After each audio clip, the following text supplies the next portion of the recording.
Hello and welcome back. I'm Karen Sullivan of Soul Symbols, and this is our Friday contemplation. On Mondays I look at the wider sky, the broad view and the larger pattern, and that archetypal web moving through our collective field. And on Fridays I come down to the ground, into our lived reality and that felt texture of a pattern. So we will be moving on Fridays into deeper explorations of not only what it means in the sky, but in our bodies, choices, relationships, and in the deeper architecture of life. So get your headphones, put your feet up and enjoy this reflection with me.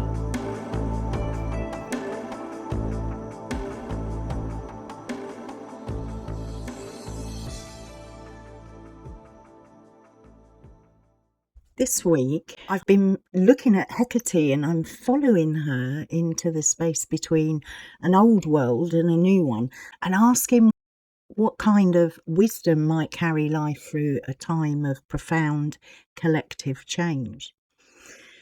For some time now, if you've been following me, I've been exploring the idea of descent, that descent into darkness, soul descent, the long dark, or the dark night of the soul, however we understand it.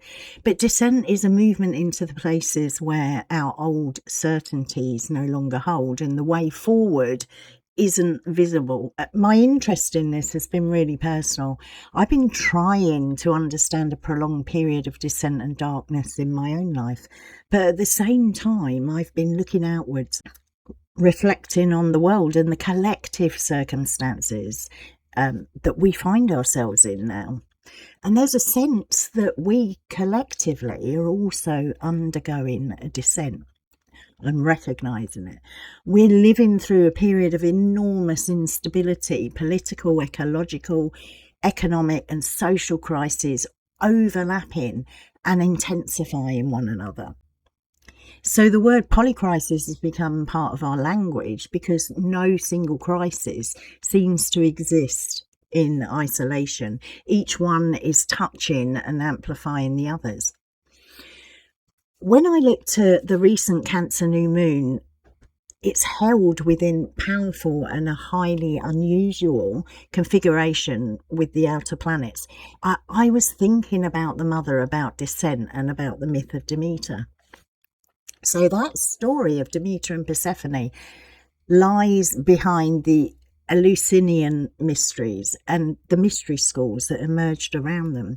So it's become one of the great Western stories of loss, grief, death, initiation and return. But as I explored that myth and as I produced the work that came out of it, I became increasingly struck by another figure within the story, who's barely mentioned, Hekate. So she's present there, but she doesn't dominate that narrative. She stands slightly to one side and she's carrying her torches, witnessing what's happened and accompanying those who have to pass through it.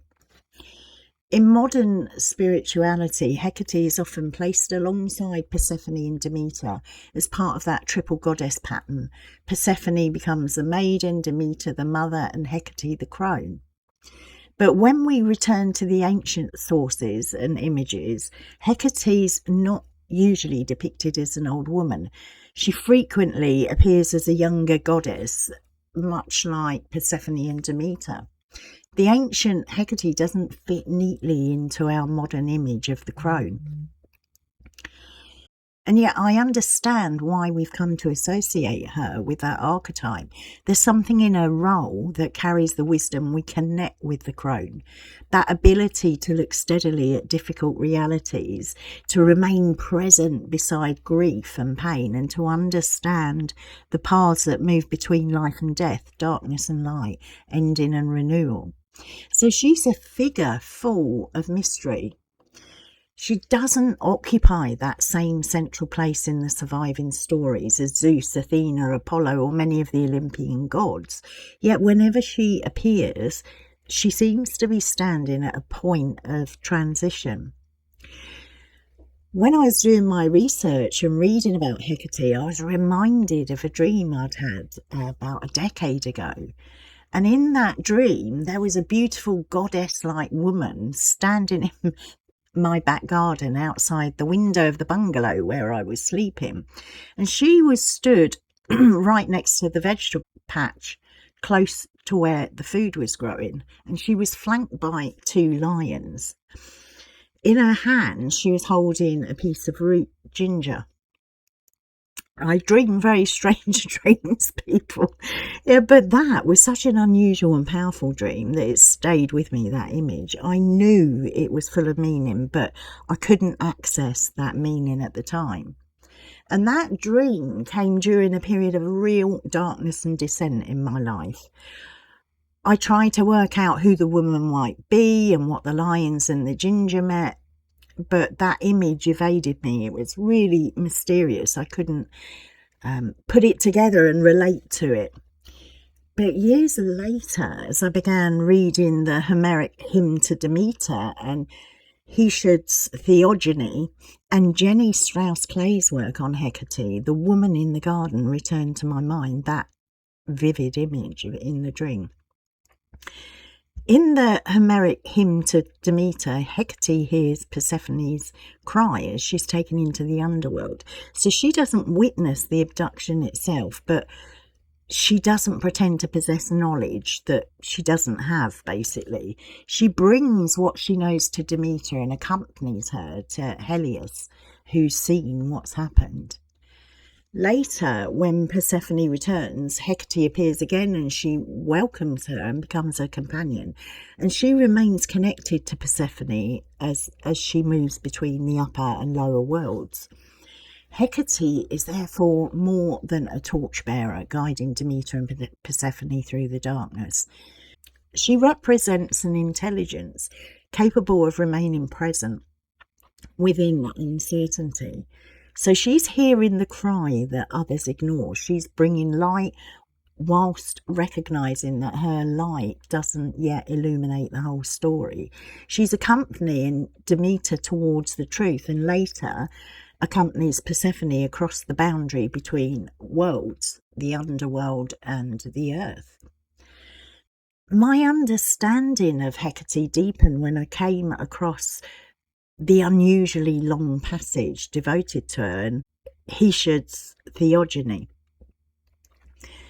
And there's been considerable debate about why Hesiod gives Hekate so much attention. She appears at a pivotal moment in the poem. She belongs genealogically to the older divine order, the age of the Titans, yet she's not overthrown when Zeus and the Olympians take power. Jenny Strauss-Clay writes, the lengthy treatment of Hekate at a pivotal moment in the Theogony attests not to the personal whim of Hesiod, but to the poet's understanding of her critical mediating function. Hekate mediates not only between the old and new order, the Titans and the Olympians. Her powers bridge the 3 spheres of the cosmos, and she forms the crucial intermediary between gods and men.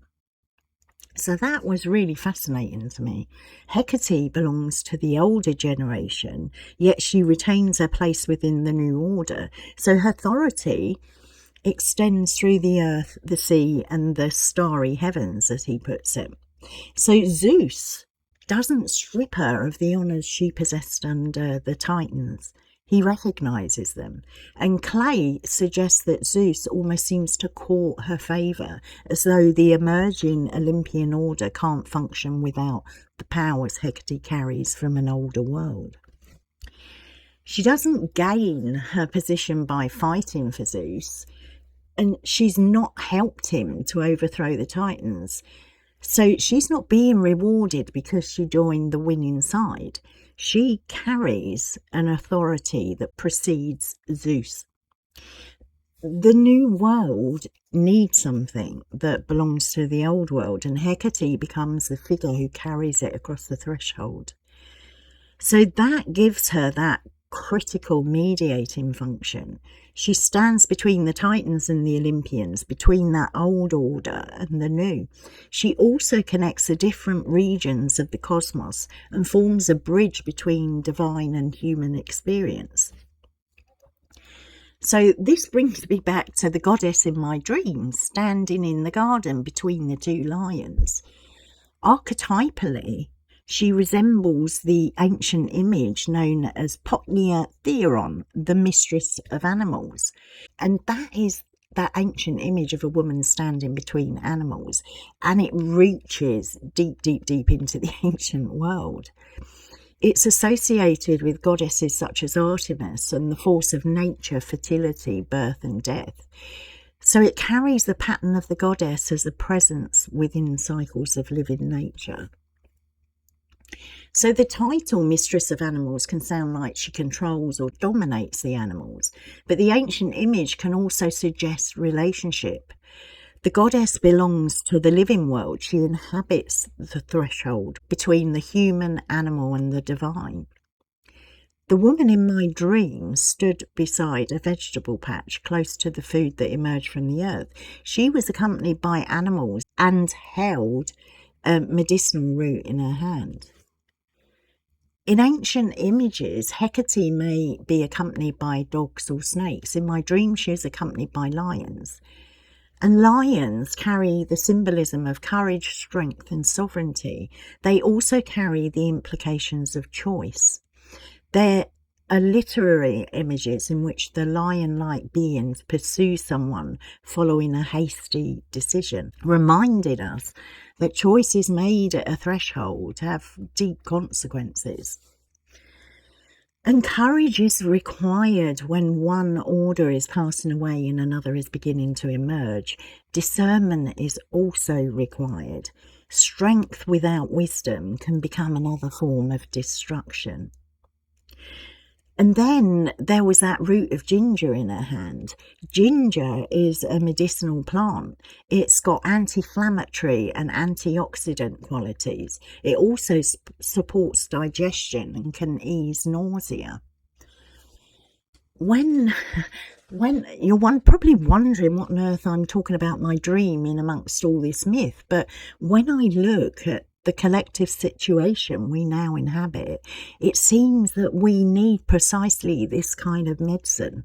We live within a toxic atmosphere. Our public and political world is inflamed. We're being asked to digest realities that are difficult to absorb and to swallow things that make us feel sick. The medicine itself, ginger, is hot and bitter. And perhaps there is something here about the medicine required by our time. It probably isn't going to be sweet or immediately comforting. It might ask us to recognise our participation in what has been created, to digest the past and to make different choices about what we're carrying forward. The goddess in the garden held medicine for inflammation, toxicity, nausea and the difficulty of digestion. She also stood beside the place where the future nourishment was growing. As I continued to think about Hekate, I realised that her role between the Titans and Olympians offer an extraordinary archetypal image for the period we're living through now. She carries life, memory and sacred authority through a change of world order. So her purpose is not the destruction of everything old. She preserves what remains necessary while allowing the form of the world to change. The old order contains knowledge, memory, skills, culture, our ancestry and forms of belonging. We ourselves stand upon the shoulders of generations whose lives and knowledge made our own lives possible. So we can't simply sweep all of that away in our desire for something new.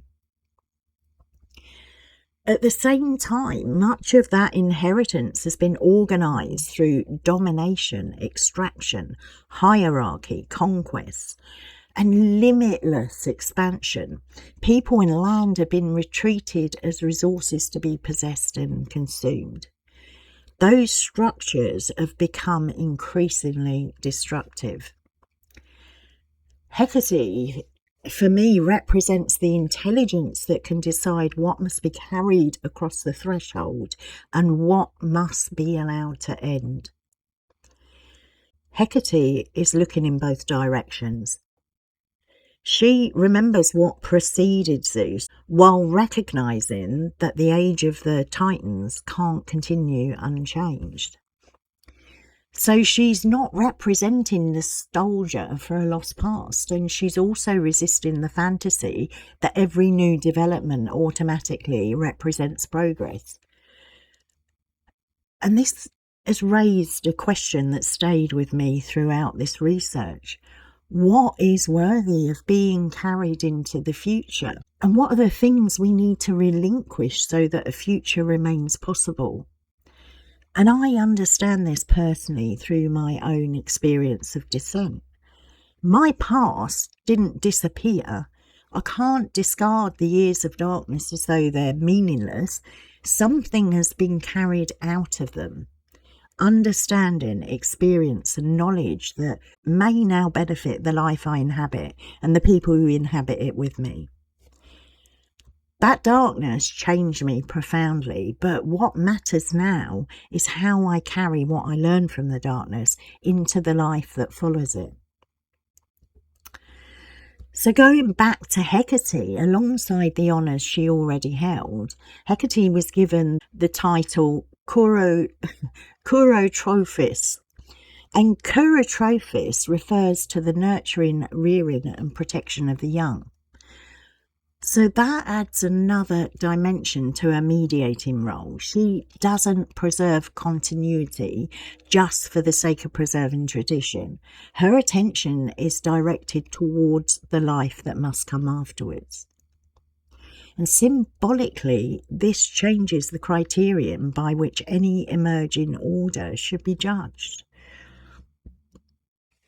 We often judge a new order by whether it possesses enough power to overthrow the old.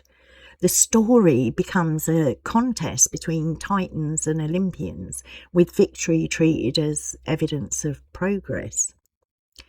Hekate Kourotrophos asks another question, and that is, can the emerging order nourish the life that comes after it? A civilization that consumes the conditions required by its descendants cannot genuinely call itself successful. It might be technologically advanced, militarily powerful, or economically dominant. From the perspective of Kourotrophos, however, it's failed in its most basic responsibility. What are we providing for the future generations, and what condition are we leaving the earth in? And this question is so visible in America and the western part of the earth at the moment. It concerns all of us. It concerns the systems we participate in, the leaders we support, the things we consume, and the futures we imagine. Hecate's power is so different from the heroic power that dominates much of the theogony. Her power is custodial. She holds thresholds. She preserves continuity and protects the possibility of future life. Her authority doesn't arise from being the biggest figure or from achieving a spectacular victory. It comes from her ability to move between realms and maintain relationship across separation. And for me, this feels really important because the future can't be created by replacing one form of domination with another.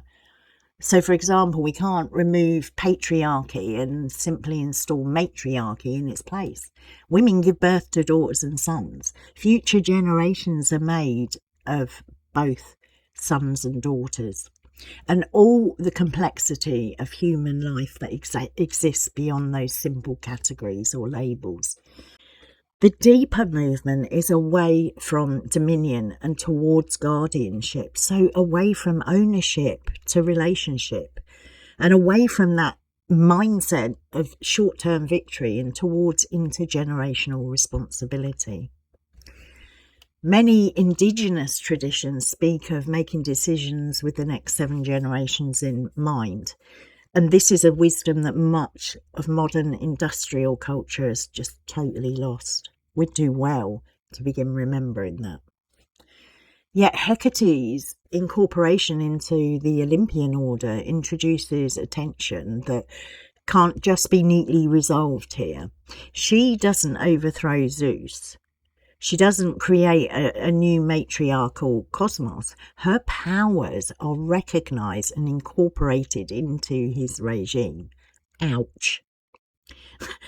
That's how I felt, ouch. But the mythology and the philosophical traditions that emerged from ancient Greece were profoundly shaped by patriarchal culture. Hekate hadn't overthrown that.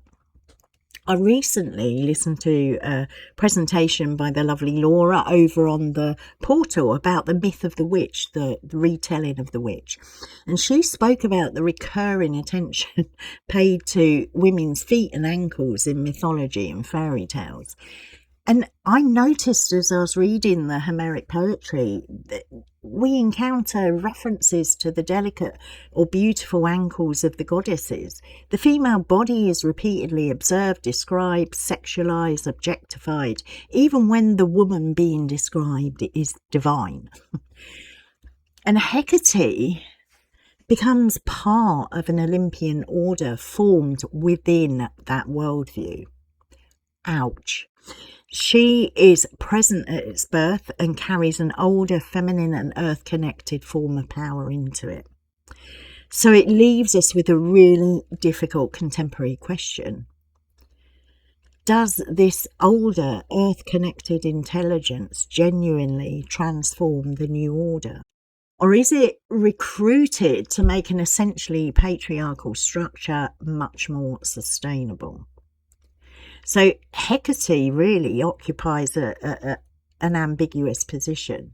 She carries another way of understanding power, but she carries it within an order organised around Zeus, Jupiter, the sky god, the new ruler who's overthrown Kronos and the Titans. So my thoughts are, she's not an uncomplicated image of feminine liberation. She is a mediating presence within the system whose limitations we may now be confronting. So the challenge reaches much deeper than the replacement of rulers. It concerns the cosmology underneath the system.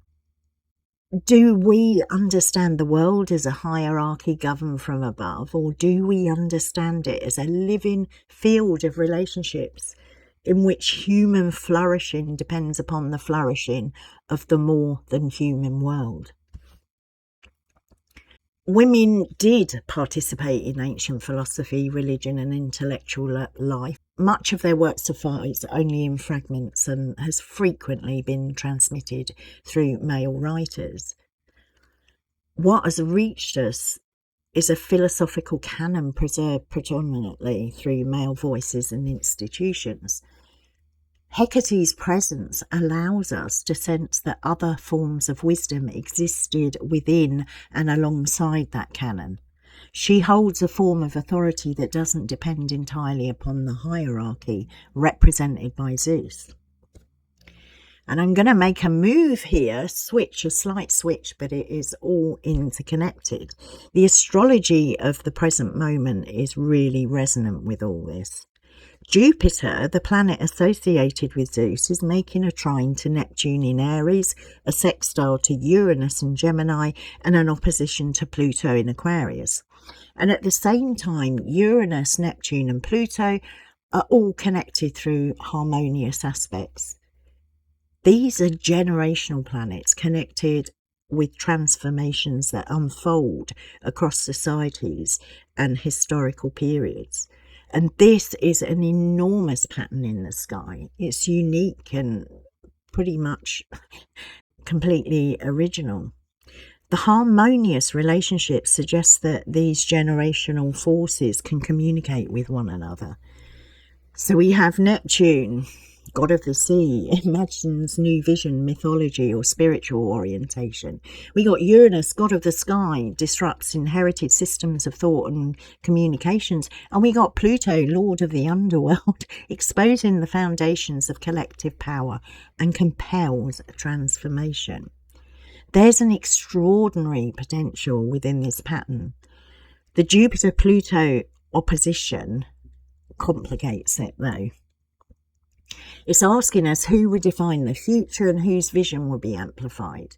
So will apparently progressive change distribute power, or will it concentrate power just into a new set of hands, just like the Titans are replaced by the Olympians, but the underlying struggle for dominance continues? So the rulers change, the nature of power may remain largely intact. And why am I saying this? Because Hekate becomes an unusually appropriate guide for such a time. She isn't dazzled by the magnificence of a new regime. She carries the memory of what came before. She can see across several realms and recognise how one part of the cosmos affects another. We're talking archetype here and archetypal patterns. So she asks whether the emerging order can sustain life. Those supportive aspects between the generational planets can offer pathways for transition, but they don't guarantee wisdom. Hekate supplies the missing faculty of discernment. We're living through a period in which the old order appears increasingly unable to sustain the world it's created. The character of the new order, however, that's not yet been fully revealed. And Hekate belongs precisely to this interval. She carries something ancient across the threshold without preserving the past unchanged. As Kourotrophos, her concern extends beyond the struggle between the old and new powers. She directs our attention towards the young, the vulnerable, and those who are going to inherit the consequences of what we build now. The true measure of any emerging world lies in its ability to protect and nourish life for the generations to come. And this returns me right back to the story of Demeter. Demeter's grief can be understood as the earth's refusal to continue producing under intolerable conditions. She withdraws her fertility, so the earth becomes barren, and human life and even the power of the gods are placed at risk because the abundance on which they depend is no longer available. Hekate here is not about dismissing Demeter's grief, so she's not demanding that fertility immediately resume. She accompanies Demeter towards the truth. And later in the story, she accompanies Persephone between the world above and the world below. Hekate mediates between grief and continuation. She doesn't ask the earth to forget what's been taken from her. She helps establish a cycle in which loss is acknowledged and limits are recognised. Life can return without pretending that nothing's happened. During her long dark, Demeter withdraws from Olympus and withholds the abundance of the earth. And out of this crisis comes sacrifice, ritual, the Eleusinian mysteries, teachings concerned with death, life, descent and rebirth. So that grief changes the order of the world. And these are extraordinary archetypes for extraordinary times. Modern pagan and Wiccan traditions often imagine Hekate at twilight, before dawn and at the crossroads. She's associated with liminal spaces and moments of transition. And her ancient mediating role makes this image even more powerful. She stands between the old worlds and the new world, so she carries her torches and is accompanied by the animals of the earth. She doesn't approach the living world through domination.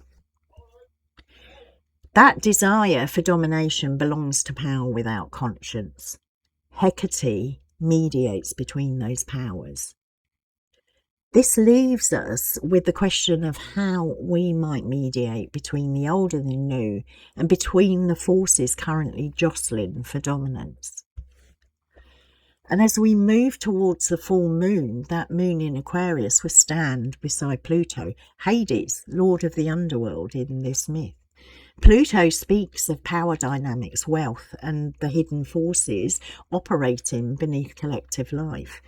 The moon is associated with the people in mundane astrology. So symbolically, the people stand with Pluto in the underworld, within the long dark at this new moon, full moon. And opposite them in Leo are the Sun and Jupiter. So Leo carries the image of the lion with its courage, strength and sovereignty. Leo's a temple of the sun, the life force, the king. Jupiter is Zeus, carrying the myth of the passage from the old Titan order to the new gods of Olympus. So our present sky is depicting this ancient story on an extraordinary scale. The people stand in the underworld beside Pluto. Across from them stand the Sun and Jupiter, images of leadership, authority and the king. And somewhere within that opposition stands Hekate. She's the less visible figure, just as she appears somewhat unexpectedly within Hesiod's theogony. She stands between the powers, carrying the possibility of mediation. And this is an archetypal role that each of us can enter. We can learn how to mediate between the old and the new, and between the powers that stand opposed. Mediation doesn't require us to become passive or mean looking away from injustice or refusing to take a moral position. It means standing with the future. So that means standing with the young, the vulnerable, those who need relief from oppressive power. That can be us ourselves. We are sitting at a threshold, and I've been speaking about thresholds for months because astrologically, culturally, archetypally, we've been moving through a succession of them. And now we're approaching one of enormous significance, supported by the potential for visionary and generational change. The question for us is, how are we going to meet that? Are we going to remain in our separate corners, arguing across the divide? Can we engage the old, the new, and the powers that stand opposed without simply reproducing the same struggle for domination? Those who hold political and economic power and those who make up the collective are interconnected. The earth, the sky, the cosmos, the seen and the unseen are also interconnected. And at some level, these things just can't be separated. We're repeatedly told that ordinary people are powerless and that nothing can be changed because leaders and institutions hold so much influence. I don't believe that's the whole story. Change can emerge through the visions we build, those relationships we create, the futures we begin to embody before they're recognised by the structures around us. We're constantly presented with oppositions and told that we need to stand on one side or the other. A simple form of dialectic becomes a divide and conquer technique. We're set against leadership, against one another. Communities are divided into smaller and smaller groups until we struggle to recover any sense of collective identity or shared responsibility. There's also a tendency within scientific materialism to understand reality by separating it into increasingly smaller parts. That method has generated enormous knowledge. When its underlying assumptions dominate our entire worldview, however, we can lose sight of relationship, context, and the living whole. we become so divided that we can no longer find our collectiveness. That may be the precipice on which we're now standing. How are we going to gather the pieces without erasing their differences? How do we avoid choosing one group's humanity at the expense of another? How are we going to carry forward the knowledge, learning, wisdom of the generations whose shoulders we stand upon, while relinquishing the systems of domination that are also part of their world? This, for me, is where that archetype of Hekate is so important for us. She's the goddess flanked by lions, holding the medicine of ginger for an inflamed and toxic world. She carries the courage required to face the consequences of all of our choices. She offers the medicine that can help us digest our part in what has been created. That medicine is hot and bitter. It asks us to swallow truths that might be difficult to accept, but it can also soothe the nausea that arrives when we look honestly at where we've arrived. So that image of Hekate within the story of Demeter, Persephone is within that underworld passage. Demeter stands behind her in grief and in refusal to continue offering abundance under intolerable condition. Hekate stands between those two places, carrying her torches. Maybe she's asking us to enter the passage with our eyes open. And she's not asking us to hate the darkness or venerate the light. She knows that darkness and light belong to one living cycle.